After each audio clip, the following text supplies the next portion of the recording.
దివంగత ప్రధాని రాజీవ్ గాంధీ భారతదేశానికి వరపుత్రుడని మాజీ టీటీడీ చైర్మన్, మాజీ మంత్రి కనుమూరు బాపిరాజు అన్నారు.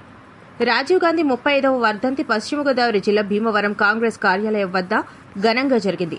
డీసీసీ అధ్యక్షుడు అంకెం సీతారాం ఆధ్వర్యంలో జరిగిన ఈ కార్యక్రమంలో బాపిరాజు ముఖ్య అతిథిగా పాల్గొని మహాత్మాగాంధీ విగ్రహానికి, రాజీవ్ గాంధీ విగ్రహానికి పూలమాలలు వేసి ఘనంగా నివాళులర్పించారు. ఈ సందర్భంగా బాపిరాజు మాట్లాడుతూ రాజీవ్ గాంధీ దేశానికి వరపుత్రుడని, అయితే ఆయన ఎక్కువ కాలం మన మధ్య లేకపోవడం దురదృష్టకరమని అన్నారు. రాజీవ్ గాంధీకి రాజకీయాలంటే ఇష్టం లేదని, మోతీలాల్ ముని మనవడు, నెహ్రూకి మనవడు, ఇందిరాగాంధీ బిడ్డ అయిన రాజీవ్ గాంధీ పైలట్ ఉద్యోగం చేసుకుంటూ పొందకుండా ఒక సామాన్య మనిషిలా బతికాడని గుర్తు చేశారు బాపిరాజు. రాజీవ్ గాంధీ హయాంలో సద్భావన యాత్ర ప్రారంభించి దేశ ఐక్యత కోసం పనిచేశారని వెల్లడించారు. దేశంలో అందరూ కలిసిమెలిసి ఉండాలని రాజీవ్ గాంధీ ప్రారంభించిన సద్భావన యాత్రకు అమెరికాలో కూడా అభినందన వచ్చిందని బాపిరాజు తెలియజేశారు.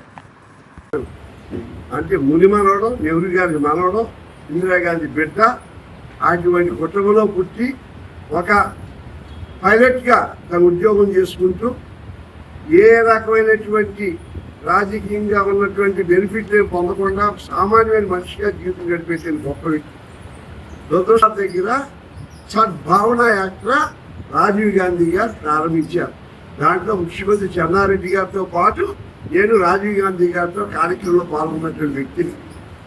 ఆ మహానుభావుడు సద్భావన యాత్ర పెట్టారంటే సద్భావం కలిగినటువంటి వ్యక్తి కాబట్టి దానికి అందం శోభ.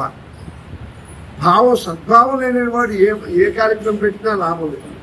ఆ సద్భావంగా వ్యక్తి కాబట్టే ఆ కార్యక్రమానికి ఒక విలువ, అంటే దేశంలో అందరూ కలిసిమెలిసి సెక్యులర్ ఉండాలనేటువంటి భావంతో ఆ స్వభావం గల వ్యక్తి కాబట్టి దానికి ఎంత ఆకర్షణ. అది అంతర్జాతీయ అమెరికాలో కూడా అభినందించారు.